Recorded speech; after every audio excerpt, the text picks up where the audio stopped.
Après presque 3 jours sans eau, certains soldats romains commençaient à boire de la boue, croupis, même en sachant pertinemment que ce liquide chargé de parasites pouvait les tuer en quelques heures. La bouche devenait si sèche, tapissée d'une pâte épaisse et âcre, que beaucoup ne parvenaient plus à articuler un seul mot pendant la marche forcée. Le silence dans les rangs n'était pas imposé par la discipline, mais par l'incapacité physique d'ouvrir les lèvres. Mais la soif n'était pas le pire problème dans cette fournaise. Le véritable enfer commençait quand un homme, terrassé par la déshydratation, ralentissait la cadence. Car dans une légion, le soldat est une bête de somme, et celui qui s'arrête devient une faille dans la machine de guerre impériale. Il faut bien comprendre ce que représentait réellement la vie d'un légionnaire pour saisir l'ampleur de cette agonie. Il ne s'agissait pas de simples hommes en armes, mais de bêtes de somme entraînées à l'extrême. Un soldat romain parcourait régulièrement plus de 30 km par jour, chargé de 40 kg d'équipement sur le dos. Imaginez le poids de la cotte de maille qui pèse sur les épaules, le bouclier rectangulaire ou scutum qui tire le bras vers le sol, et les outils de terrassement nécessaires pour bâtir un camp fortifié chaque soir, même après une journée de combat ou de marche harassante. Le soleil frappait les cuirasses de fer, transformant l'armure en un véritable four mobile. Ce n'était pas une marche militaire, c'était une épreuve de survie permanente où le corps était poussé bien au-delà de ses limites biologiques. Au début, le soldat ne ressentait qu'une simple gêne, une soif banale qu'il tentait de calmer avec ses rations habituelles. Mais après des heures sous un soleil de plomb, la situation dégénérait rapidement. La peau commençait à se craqueler, les lèvres se fendaient, et une migraine lancinante s'installait derrière les tempes, signe que le cerveau commençait à souffrir du manque d'hydratation. Certains hommes perdaient leur vision périphérique, voyant le monde se réduire à un tunnel sombre. Porter le scutum devenait une torture, le bois et le métal semblant peser soudainement le poids d'une montagne. Pourtant, la marche devait continuer. Le rythme ne pouvait pas faiblir, car une légion qui ralentit est une légion qui devient une cible facile pour les tribus barbares embusquées dans les forêts ou les collines. Plus la déshydratation progressait, plus le désespoir s'installait. C'est à ce stade que le comportement humain changeait radicalement.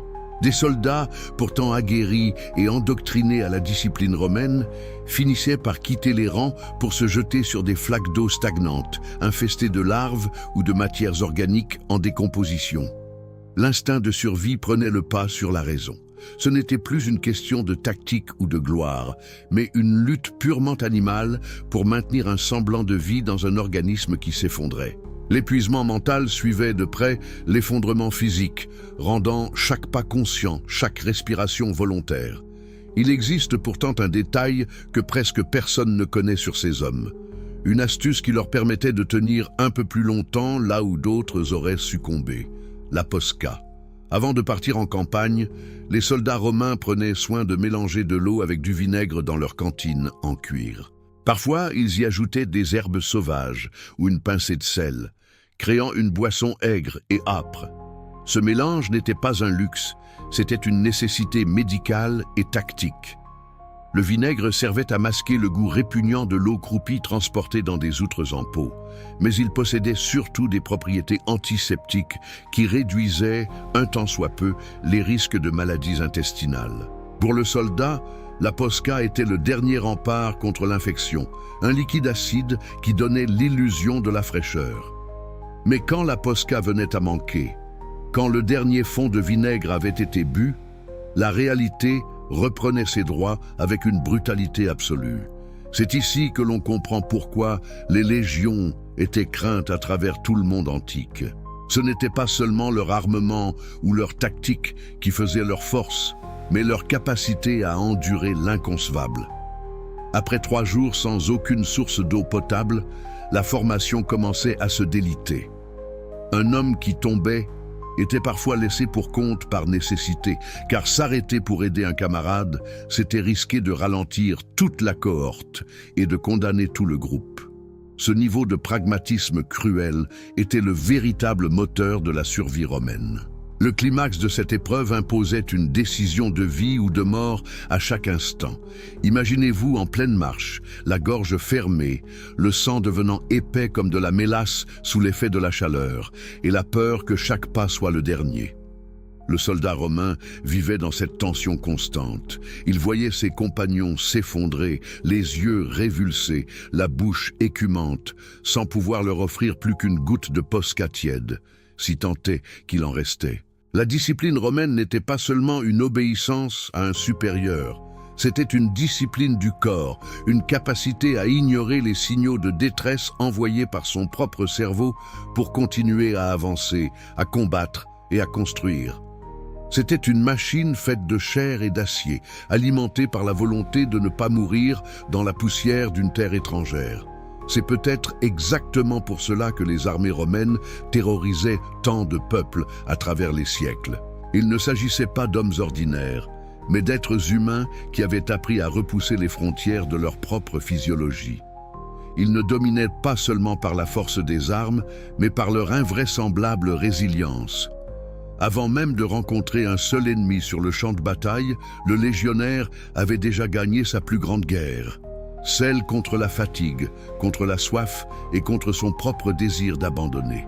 Survivre à 3 jours sans eau, au milieu d'une marche de plusieurs centaines de kilomètres, n'était pas un exploit, c'était la norme attendue.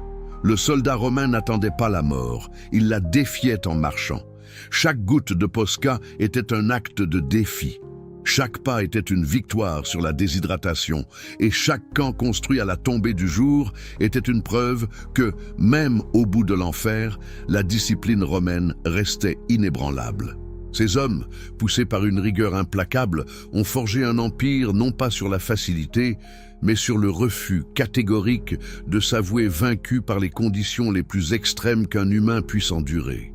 Si vous voulez comprendre comment ces hommes parvenaient à maintenir cette discipline de fer, malgré des conditions aussi atroces, et si vous souhaitez découvrir les dessous les plus sombres et les plus fascinants de la vie dans les légions, n'oubliez pas de vous abonner à la chaîne et d'activer la cloche des notifications pour ne manquer aucune de nos prochaines immersions dans la réalité brutale du monde romain. Chaque vidéo est une nouvelle plongée dans l'histoire, là où le mythe s'efface pour laisser place à la survie pure.